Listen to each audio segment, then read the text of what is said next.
So basically, FCA, which is now called Stellantis, released information to the public about the finalizations of the Jeep Wagoneer, the Grand Wagoneer. So they're going to have basically two sizes, just like what we're supposed to see out of the Jeep Grand Cherokee, and the longer model, which is supposed to have a third row. Now, I don't know if the word Jeep Grand Cherokee is going to be continued to be used simply because of the fact that Cherokee Nation's not happy about it and whatnot. And they're protesting that Jeep dropped the name, which I find really crazy considering how long they've gone using that name.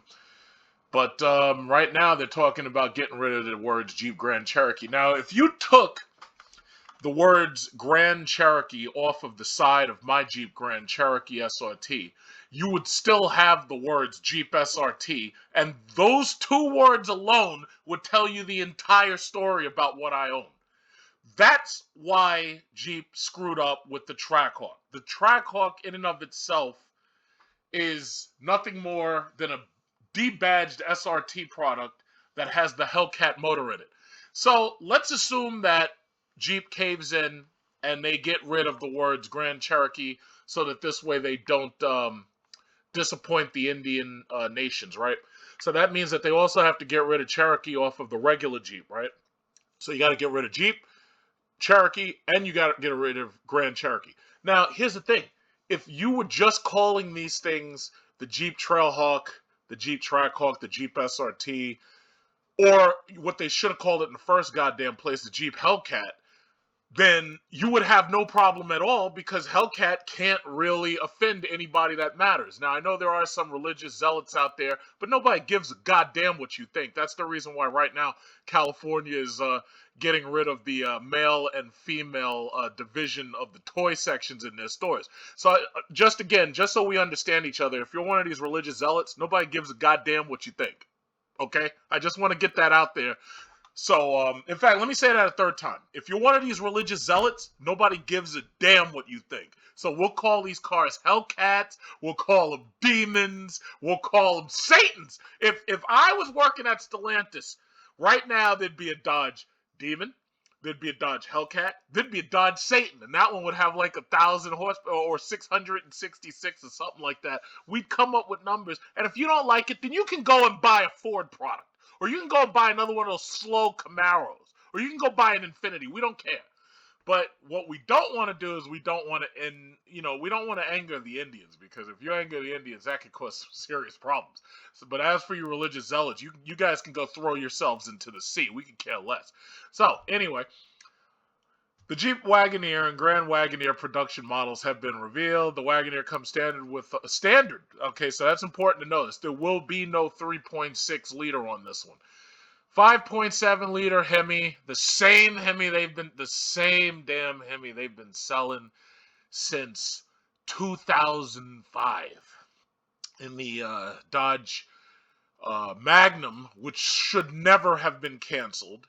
The Chrysler 300, which should never have been watered down. We should have always had an SRT model. We should have had a Hellcat model. So now it looks like they're narrowing down what the options are. Now it says the Grand Wagoneer will have the 6.4 liter V8. So that's basically the exact same engine that's in my Jeep SRT or the Durango SRT, connected to the standard four-wheel drive system. So basically what they've built here is they've basically taken the Jeep with the SRT 6.4 liter, and they've basically created a Durango out of it. So we had the Durango SRT already. So basically this Jeep Wagoneer is a technologically updated version of the Dodge Durango being sold as a Jeep. So it's basically a Durango SRT. So I'm glad to see that this 6.4 liter is still here, but here's the problem though. The problem is gas prices are going up. Now, I know there's some people quick to blame Biden, but the reality is gas prices had started going up after they plummeted a year ago to this time. That was when I made the video telling everybody to buy oil stocks. I made a video that said, I am an oil man. And I said, okay, I'm going to spend as much money as I've got in Chevron, Exxon, BP, Shell, whatsoever, and then a bunch of smaller oil mining stocks and whatnot. All of them have been going steadily up since last year, March. Most people buy SRT products on emotion. When they walk into that dealership and they see these things, they're like, oh my God, that thing's incredible. I got to have it. Or they go to the dealership hoping to get one of these things because they want to join a club, like a SRT club, a car club. And sure enough, you can't show up to a car club with one of these shitty little Camaros or one of these boring Mustangs that nobody cares about. You got to show up with a Hellcat. You got to show up with an SRT product. You got to show up with a Trackhawk. You got to show up with a Demon. You can't show up in some damn Nissan Altima. Because if you do, people are going to assume that your girlfriend's cheating on you. And they'd probably be right. So, no, these things are emotional purchases. When you buy one of these things, you're buying it excited. The problem is, eventually the maintenance costs come into play. Eventually the fuel costs come into play. And, there's always somebody on the internet quick to say, oh, well, if you can't afford the fuel and you can't afford to change those Brembo brakes and change those rotors, and each one of those rotors is $1,000, then you shouldn't be buying it. Well, technically they're kind of right, but nobody wants to be reminded that they're really poor. Nobody wants to hear that. So, bottom line is, they're talking $90,000 for the Grand Wagoneer. So what are we saying here? We're saying that for the price of a Durango Hellcat, understand this, $90,000. They're saying for the price of a Jeep Trackhawk or the price of a Durango Hellcat, that's what you got to pay for the 6.4 liter Grand Wagoneer. Do we understand each other? So, in perspective, my Jeep SRT fully loaded was about $85,000. So they want basically $5,000 more for this. Now, I know you're going to say, oh no, but that $4,000. Here's the problem. When you add in the tax, depending upon where you are, it's really going to come in at about $8,000 close. So when all is said and done, you're going to be probably paying with tax. You're going to probably pay another $4,000 to $5,000. And this thing is basically going to cost you about $100,000 when all is said and done. So they're saying $100,000 for this Grand Wagoneer. Now, I've looked at the pricing. The base models or the lower end models start in the high 50s. So you're talking about 57, 59 for the regular Wagoneer. It says 59.95, 88,995 for the Grand Wagoneer. So these are the base prices, $59,995. So that's $60,000, which is I think about $20,000 more than the Jeep Grand Cherokee is now. And then you're talking about $90,000. I'm just going to round up because when you factor in taxes, fees, and dealer add-ons, this shit is $90,000.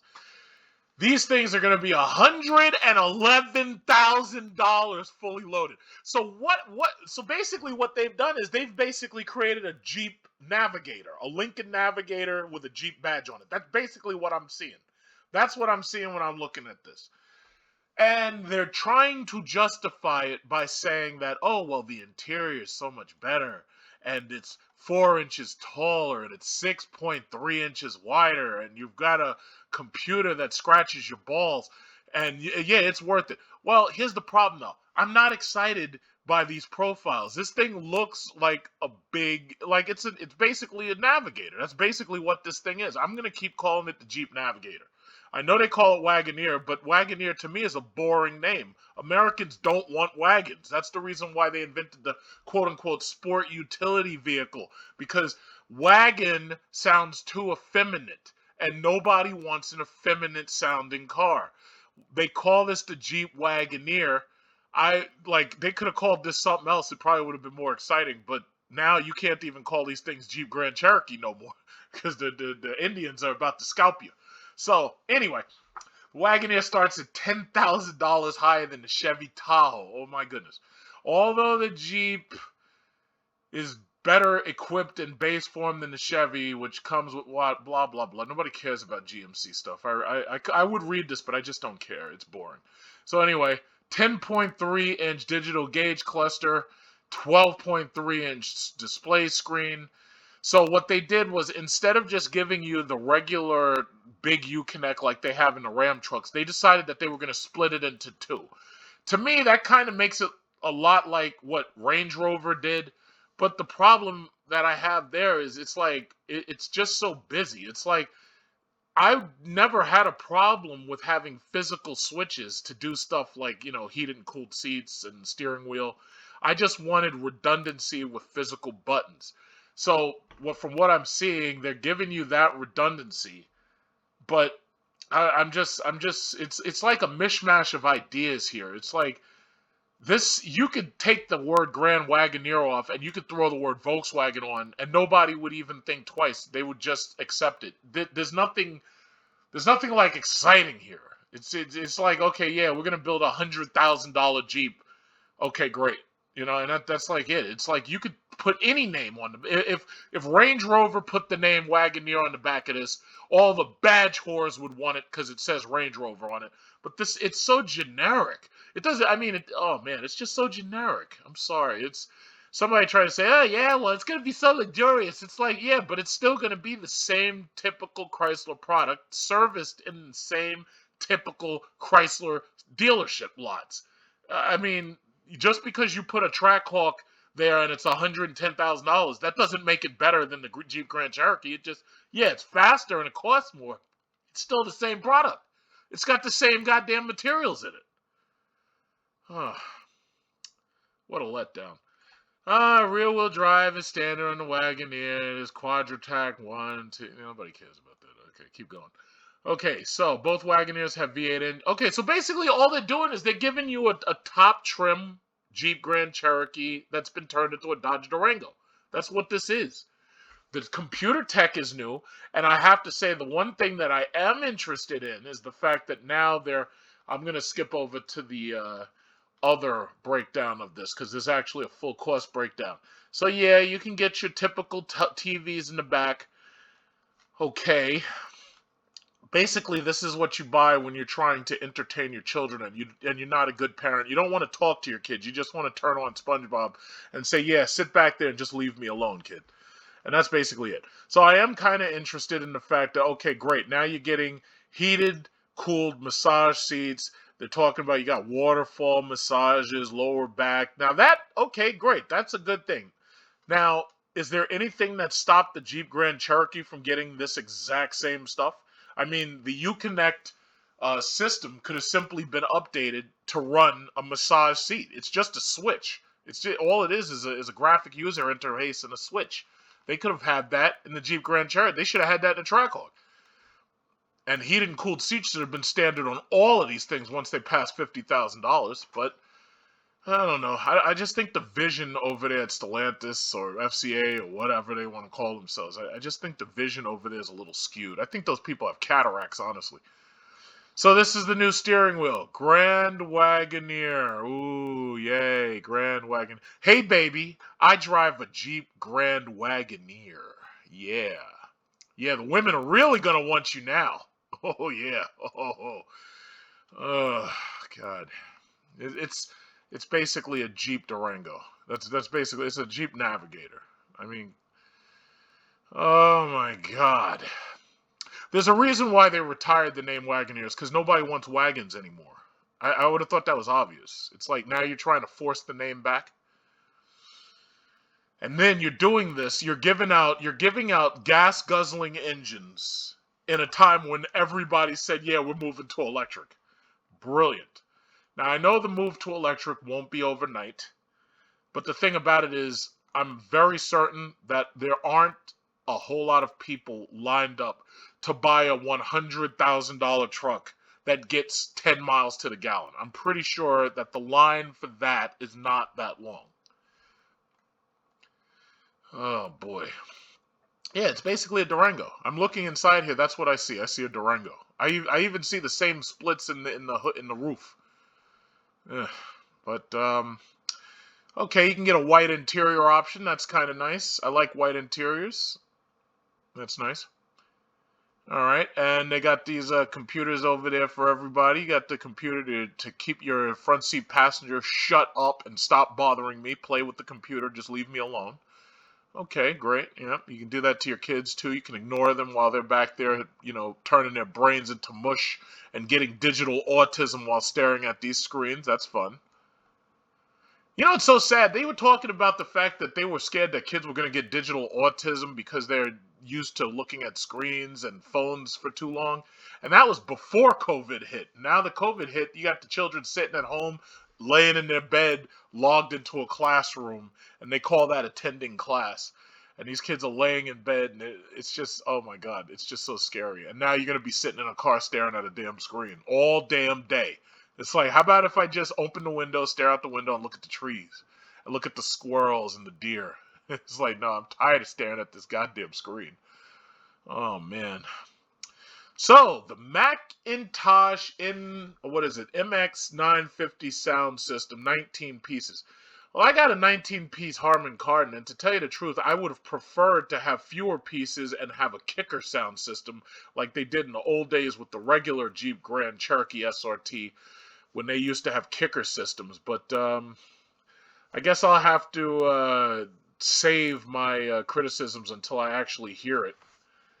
But right now, the only thing I can really criticize is the looks and the name. So they're going to have the video mirror, which is now a common thing that you find in the Cadillac screens, so that you can see all the way out the back of the vehicle without having to see past the headrest, which is great.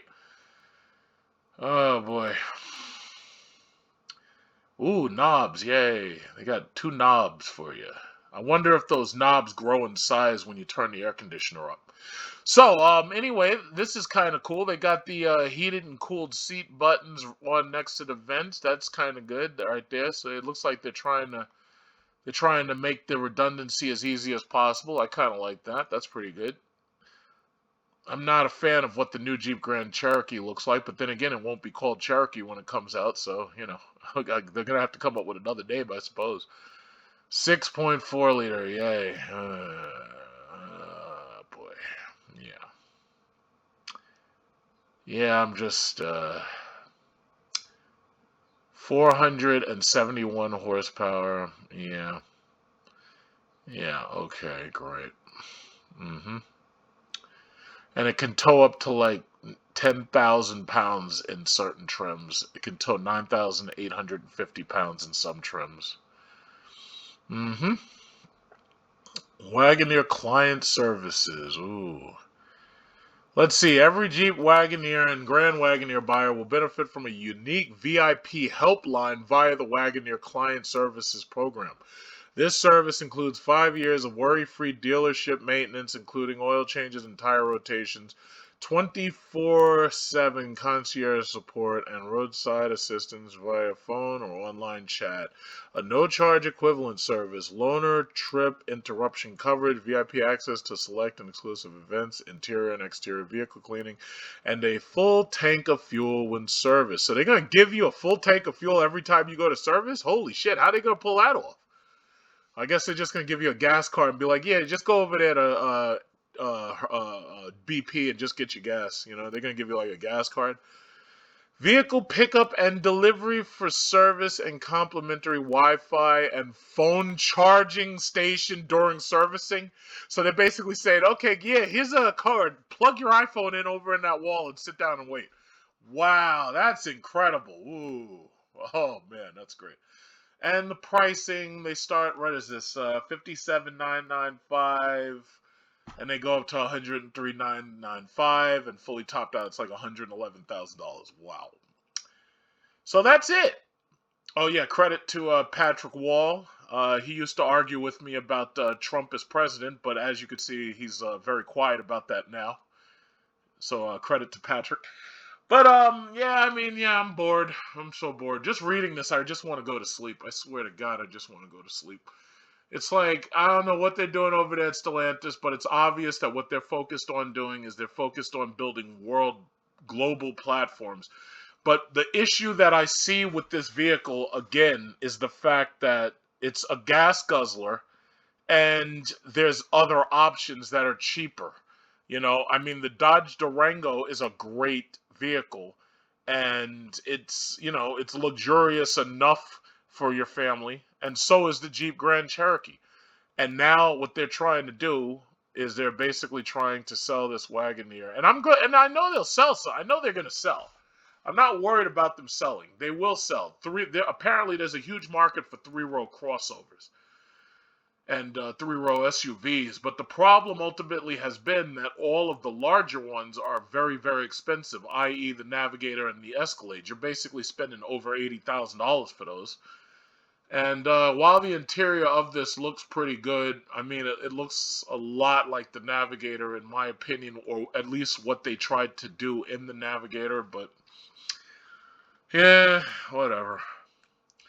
But as a Stellantis stockholder who has 1,100 shares of Stellantis, yes, I hope it does very, very well, and I hope people flock to this $100,000 gas guzzler.